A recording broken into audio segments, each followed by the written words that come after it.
एक लंबे समय पहले एक गांव में आधी रात को दिखने में भयानक लंबी बाल वाली एक चुड़ैल अजीब आवाजें बनाते घूमती रहती थी।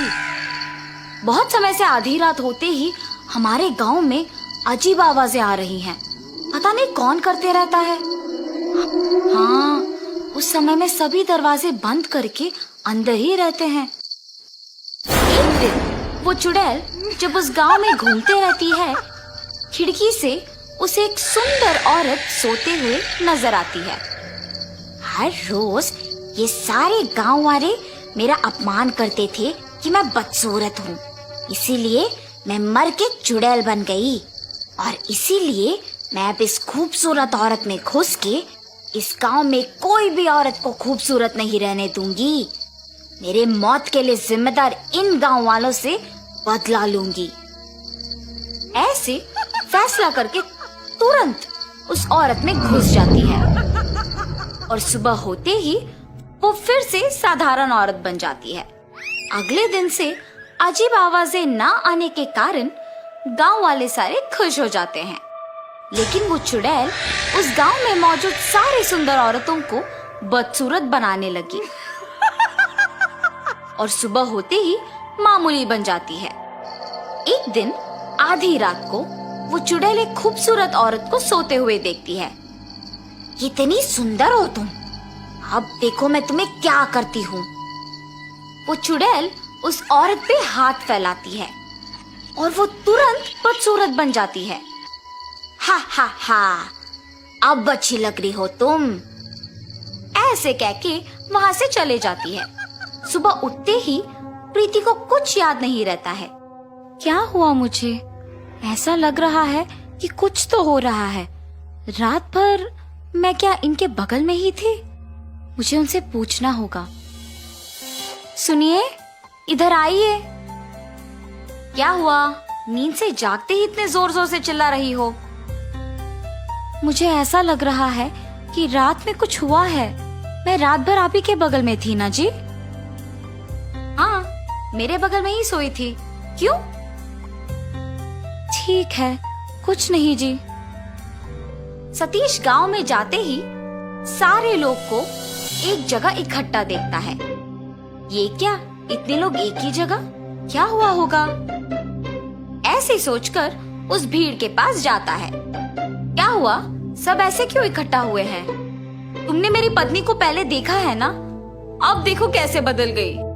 पहले हमारे गांव में अजीब आवाजें सुनाई देती थी, लेकिन अब वो आवाजें नहीं आ रही हैं। हमें पता नहीं है कि तुम्हारे पत्नी को बदसूरत किसने बनाया, इसीलिए हमें सावधान रहना होगा। आज से हर रोज सभी के घर में कोई एक आदमी रात भर सोए बिना जगे ही रहना होगा। सभी हो रहे घटनाओं के बारे में बात करके दुखी हो रहे थे। सतीश वो सब सुन के डरते हुए वापस घर चले जाता है।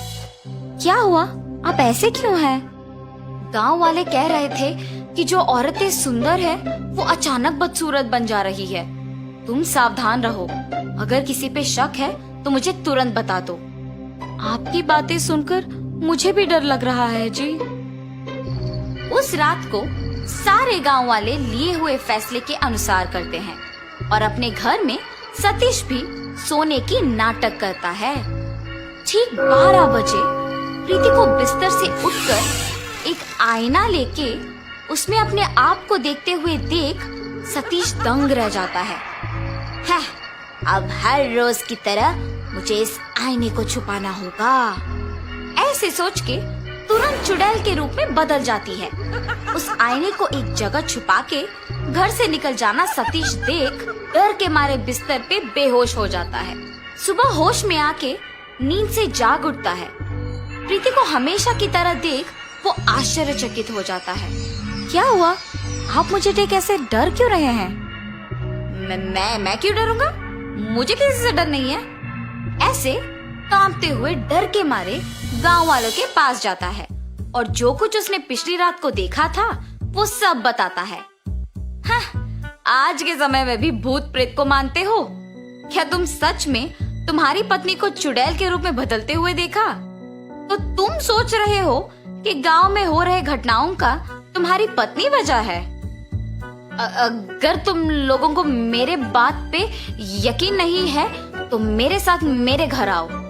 मेरी पत्नी को दिखे बिना एक कोने से उसे देखो। सतीश के ऐसे कहने पर गांव वाले उसके साथ उसके घर जाते हैं और एक कोने में छुप जाते हैं। रात के 12 बजते ही प्रीति अचानक नींद से जाग के एक आईने में अपने आप को देखना वो सब देखते हैं। उस आईने में देखते हुए वो एक चुड़ैल में बदल जाती है। ये देख सारे डर जाते हैं। उस चुड़ैल को घर से बाहर जाते हुए देख सारे उसका पीछा करते हैं। वो चुड़ैल एक सुंदर औरत को देख उसके पास जाती है। कितनी सुंदर हो तुम, देखना मैं तुम्हें कितनी बदसूरत बना दूंगी। ऐसे कह के वो अपने हाथों को फैलाती है और उसे बदसूरत बना देती है। ये सब देख गांव वाले दंग रह जाते हैं। हा हा हा, बाकी औरतों को भी ऐसे ही बदसूरत बनाना होगा। अब तो मेरे बातों का यकीन करोगे ना तुम लोग? तुम सही कह रहे थे। अगर हमने इस चुड़ैल को ऐसे ही छोड़ दिया तो वो सबको बदसूरत बनाएगी। इसका हल जल्दी सोचना होगा। एक मिनट, ये अपने आप को आईने में देख चुड़ैल बनी है। इसका मतलब ये है कि इसका और उस आईने का कुछ संबंध है। हाँ, मैंने भी उस दिन यही देखा। उस चुड़ैल से पहले ही घर पहुँच के हमें उस आईने को ढूंढना होगा। हाँ हाँ, चलो चलो।